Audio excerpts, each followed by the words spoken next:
আজকে দারুণ একটা ইউনিক রেসিপি তৈরি করব। দেখো, তার জন্য এখানে আমি কুমড়ো শাক আর কাঁঠালের আটি আর আলু কেটে নিয়েছি। এখানে আদা, পেঁয়াজ, রসুন আর শুকনো লঙ্কা বেটে নিয়েছি। আর এখানে একটা আছে লোটে মাছ। তো আজকের রেসিপিটা হবে কুমড়ো শাক দিয়ে লোটে মাছ। তো চলো রেসিপিটি শুরু করা যাক। আমি কড়াই বসিয়ে দিয়েছি। কড়াইটা ভালো করে গরম করে নিয়ে এখানে আমি সর্ষের তেল দিয়ে দিলাম। একটু বেশ খানিকটা বেশি করেই তেল দিয়েছি। আর ফোড়নের জন্য ব্যবহার করছি এখানে শুকনো লঙ্কা আর একটু জিরে। তোমরা এখানে একটু রসুনও দিতে পারো যদি কিনা ইচ্ছা হয়, তাহলে নাহলে না দিলেও চলে। তো এখানে দেখো তেলটা ভালো করে গরম হয়ে গেছে, ফোড়নটাও আমার হালকা ভেজে উঠেছে। আর এই যে আমি এখানে পেঁয়াজ কুচি রেখেছিলাম, সেই পেঁয়াজ কোচানোটা দিয়ে দেবো। পেঁয়াজ কোচানোটা যখন হালকা একটু লাল লাল হয়ে যাবে তখন আমি মশলাটা দিয়ে দেবো। তো দেখো পেঁয়াজটা একটু নাড়াচাড়া দিয়ে একটু লাল লাল করে নেব। তো পেঁয়াজটা আমার ভাজা হয়ে গেছে ভালো করে। আর এখানে যে মশলাটা আমি বেটে রেখেছিলাম, আদা, পেঁয়াজ, রসুন আর শুকনো লঙ্কা, সেই বাটা মশলাটা দিয়ে দিলাম। দিয়ে কিছুক্ষণ এটাকে এবার কষাবো ভালো করে। এই মশলার একটা কাঁচা গন্ধটা আছে, ওই গন্ধটা চলে যাওয়া অবধি মশলাটা কষিয়ে নেব ভালো করে। মশলাটা আমার একটু কষানো হয়ে গেছে। এবার এর ভেতরে দিয়ে দেব লবণ, স্বাদ মতন লবণটা তোমাদের টেস্ট অনুযায়ী লবণটা দেবে। লবণ আর ঝালটা তোমাদের যার যার টেস্ট অনুযায়ী দিয়ে নেবে।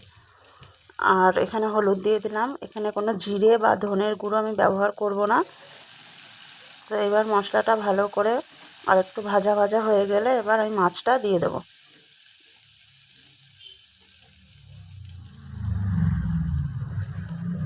এইটা লোটে মাছটা দিলে তোমরা মোটামুটি যারা শুটকি মাছ ভালোবাসো বা পছন্দ করো তাদের এটা ভালো লাগবে। কারণ এই লোটে মাছটা অনেকে কুমড়ো শাক দিয়ে লোটে শুটকি দিয়ে রান্না করে খায়।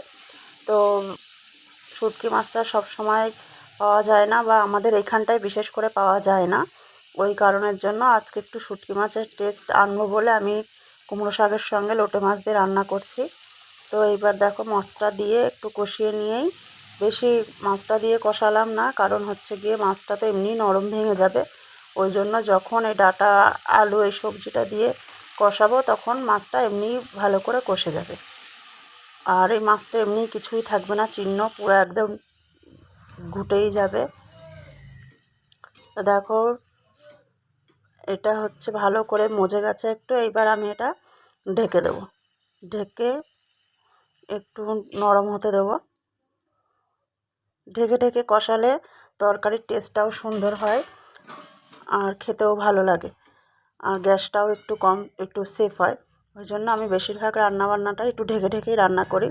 তো এখানে দেখো ডাঁটা, আলু আর আলুটা আর ডাঁটাটা মোটামুটি একটু নরম হয়ে গেছে, কিন্তু কাঁঠালের আটিটা একটু সিদ্ধ হবে বলে আমি একটু জল দিয়ে দিলাম অল্প করেই। এটা যেহেতু কষা একদম পুরো শুকনো শুকনো হবে, ওই জন্য অল্প করেই জল দিয়েছি। আর এই লোটে মাছ দেওয়া ওই কারণের জন্য একটু শুকনো শুকনো হলেই ভালো হবে খেতে, ঝোল ঝোল হলে ভালো লাগবে না। আমার এই ডাঁটা, আলু, কাঁঠালের আটি সব সেদ্ধ হয়ে গেছে। এবার ওই জন্য একটু খুন্তি দিয়ে একটু নরম করে নিচ্ছি। দেখো ওখানে আলু সেদ্ধ হয়ে গেছে।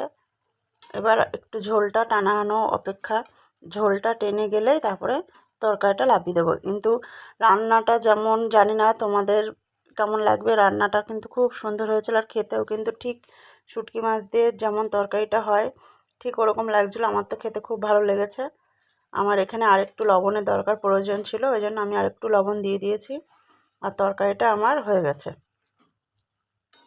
খেতে কিন্তু খুব সুন্দর লাগছিলো, একদম গরম গরম ভাত দিয়ে খুব ভালো লেগেছে খেতে। আমার তো খুব ভালো লেগেছে। আর তোমরাও, আমি আশা করি তোমরাও এটা বাড়িতে একটুখানি ট্রাই করে দেখো রান্না করে। তোমাদেরও যারা মোটামুটি খেতে পছন্দ করো মাছ দিয়ে শাক টাক, তাদের খুব ভালো লাগবে।